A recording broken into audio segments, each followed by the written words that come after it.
Assalamualaikum warahmatullahi wabarakatuh. Salam sehat untuk kita semua. Selamat datang di mata pelajaran Prakarya dan Wirausahaan bersama saya, Pak Nurki, pengampu mata pelajaran Prakarya dan Wirausahaan.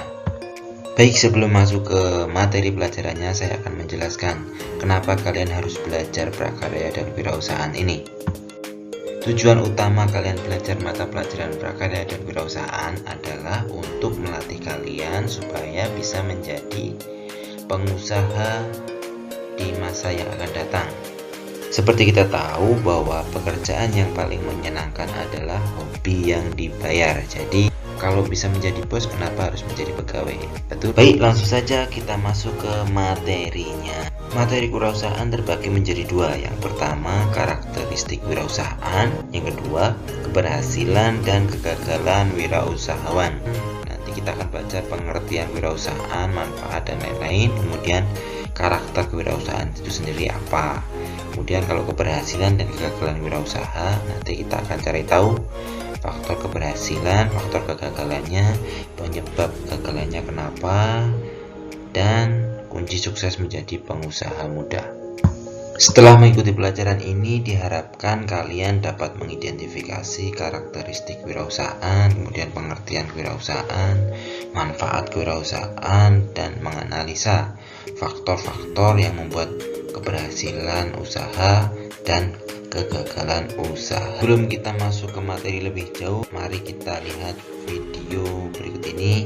Adalah salah satu kisah pengusaha muda bernama Dewi Tanjungsari berikut. Dewi Tanjungsari adalah salah satu dari sekian banyak pengusaha sukses yang berangkat dari kreativitas, meskipun hanya dengan memiliki sedikit modal. Dewi Tanjungsari memiliki latar belakang kehidupan keluarga yang sangat sederhana, namun hal itu tidak membuatnya berkecil hati, malah membuatnya terus semakin berjuang untuk meraih cita-citanya untuk menjadi pengusaha yang sukses. Keadaan semakin sulit bagi keluarga Dewi Tanjungsari ketika sang ayah meninggal ketika Dewi masih bayi. Kebutuhan keluarga yang semakin tinggi, sedangkan ayah yang sudah tidak ada, membuat Ibu Dewi kerja. Ibu Dewi bekerja menjadi pembantu rumah tangga demi mencukupi kebutuhan hidup sehari-hari. Dengan kondisi keuangan dan ekonomi keluarga yang sangat minim, Dewi selalu memiliki keinginan yang tinggi untuk membahagiakan ibunya kelak.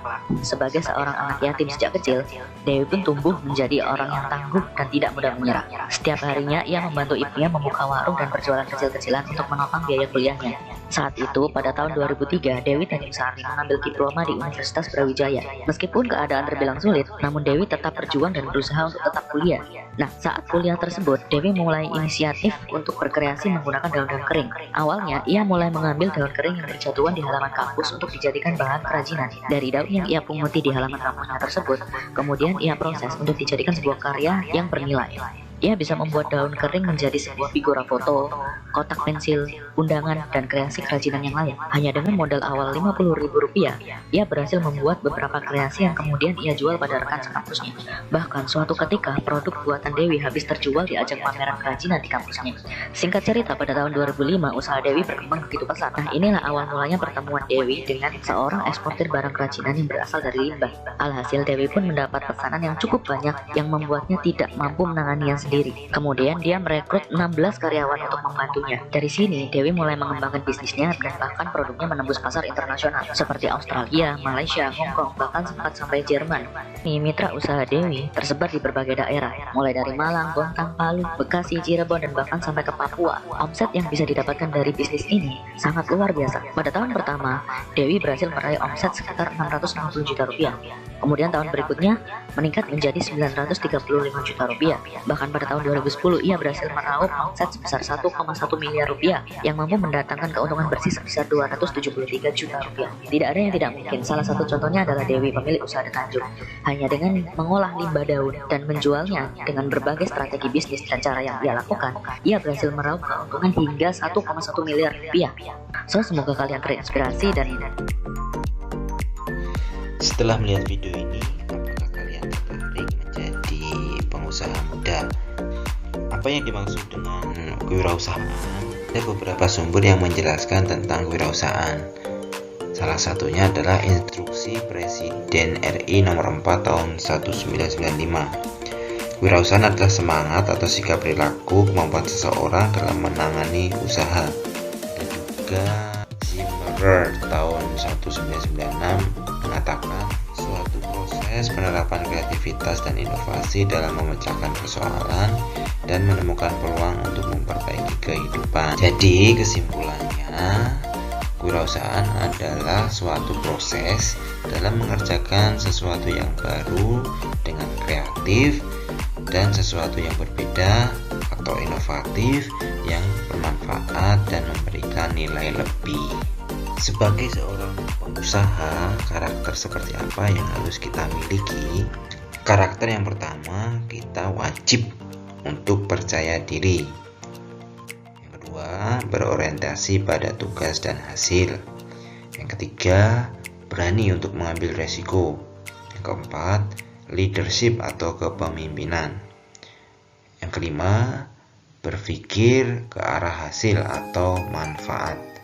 Yang keenam adalah keorisinilan, dari keunikan dari karya kita itu harus ada dan berbeda dari yang lain. Manfaatnya apa sih menjadi seorang pengusaha itu? Menurut Thomas, menjadi pengusaha itu ada 6 manfaat. Yang pertama, memberi peluang dan kebebasan untuk mengendalikan nasib sendiri.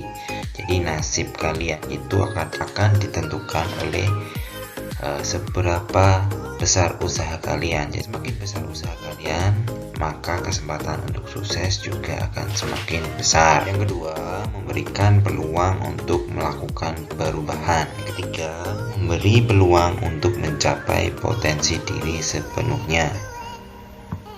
Yang keempat, memiliki peluang untuk meraih keuntungan yang lebih besar dibanding hanya menjadi seorang karyawan. Yang kelima, memiliki peluang untuk berperan aktif dalam masyarakat.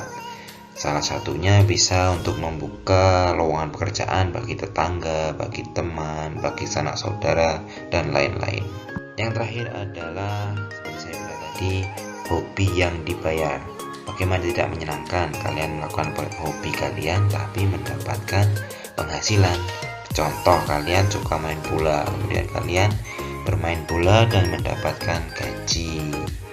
Atau kalian seorang gamers, kalian bermain game dan mendapatkan uang yang banyak dari bermain game, pasti menyenangkan.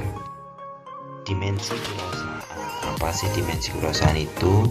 Dimensi kewirausahaan adalah apa yang perlu kita siapkan untuk menjadi seorang pengusaha. Yang pertama adalah daya pikir, yang kedua daya hati, yang ketiga adalah daya fisik. Daya hati itu adalah keteguhan hati, keuletan. Tidak dipungkiri kalau pengusaha itu pasti akan jatuh, kemudian ditipu orang, akan bangkrut. Itu adalah hal yang biasa, karena prinsip seorang wirausaha adalah kegagalan adalah sukses yang tertunda. Kedua adalah seorang wirausaha mampu berpikir secara kreatif dan inovatif. Terakhir, ketahanan fisik untuk selalu menjaga kesehatan. Berikut adalah rangkuman materi yang kita pelajari pada hari ini. Kalian nanti bisa cek videonya, kemudian diulang-ulang saja bagian mana yang belum paham.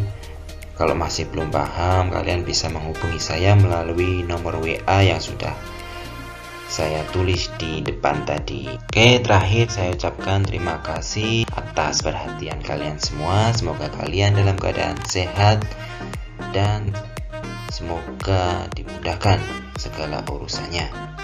Jangan lupa kalian kerjakan kuis yang ada di kelas online. Hanya 5 soal, jadi kerjakan dengan sebaik mungkin. Terima kasih, sampai ketemu di pertemuan selanjutnya.